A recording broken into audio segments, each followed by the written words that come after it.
Creepsville Chronicles presents The Revenge of Estela. I grabbed a beer from the refrigerator, from the top shelf, between a carton of milk and Estela's heart. I grew up surrounded by people who claimed to fall in love.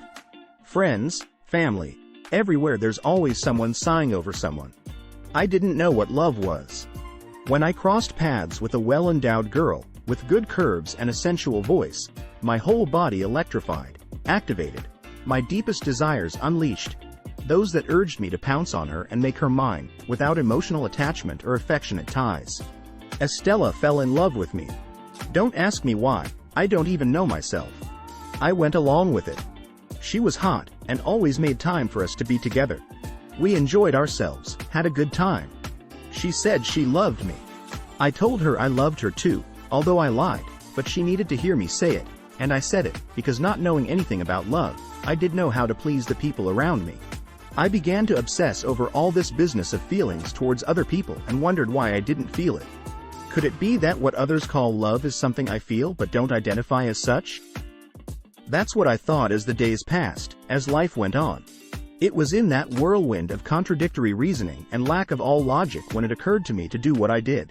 Since I didn't participate in that inner world that brought Estela so much happiness, I decided to dissociate between the person and their feelings.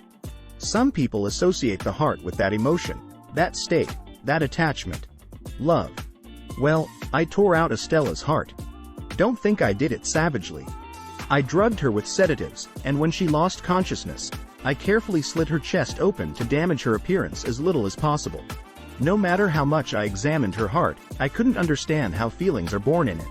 What's so special about it? What chemical reactions occur, and how something physical can generate what they call love. I had Estela in two clearly differentiated parts. On one hand, I had her heart in the fridge, that organ that represented all her feelings. On the other hand, I had her body in the bedroom, with which I still had a good time, despite beginning to emit an unpleasant odor. In the end, I gave up. I took everything and got rid of it. I was left without solving the mystery, without answers, without knowing what all that was about. In case anyone wonders, Estela being dead didn't matter to me.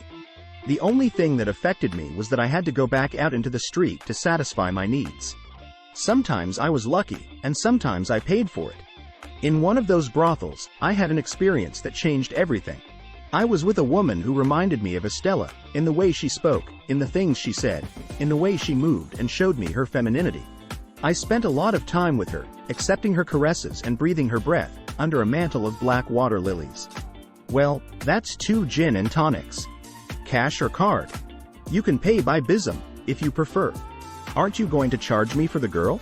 Have you been with one of our girls? Let's see, it's not on record. Yes, in room 7. Medium height, prominent front, colored. I don't remember her name. You're mistaken. All our girls are Caucasian. I didn't care. Better. That's what I saved. I got home wanting to shower and get rid of that characteristic smell of those places. Did you have a good time?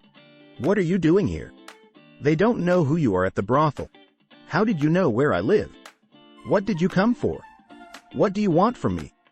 Do you want me to pay you? I think this is what you were looking for. She made a bowl with her palms and blew its contents towards me.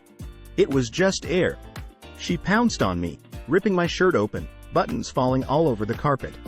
She pushed me with all her might, causing me to fall to the ground, not without first hitting my head against the edge of the living room table. I closed my eyes, surrendering my senses to her free will. She pulled down the waist of my jeans and took me like an animal, full of longing. It was as if something in me had changed. As if my feelings extended much further, as if I needed that woman to always be with me, she and only she. Is that love? Could I feel it? I opened my eyes just as the black water lilies burned over the water, and it was Estela who lay on top of me, covered in the sweat of eternity and the blood of my feelings. I die for her. Dead I am. I feel what they call love. I know it because it's undeniable, unshakable, unmistakable, impossible to stop feeling. In the distance, I see my body lying on the carpet in a pool of blood. She came to find me, to teach me, to instruct me, to reveal to me a whole new world, that world I long to know. That world that turns everything visible into invisible. But in this place where I am, there is only darkness. I cry out Estela's name. No one can hear me.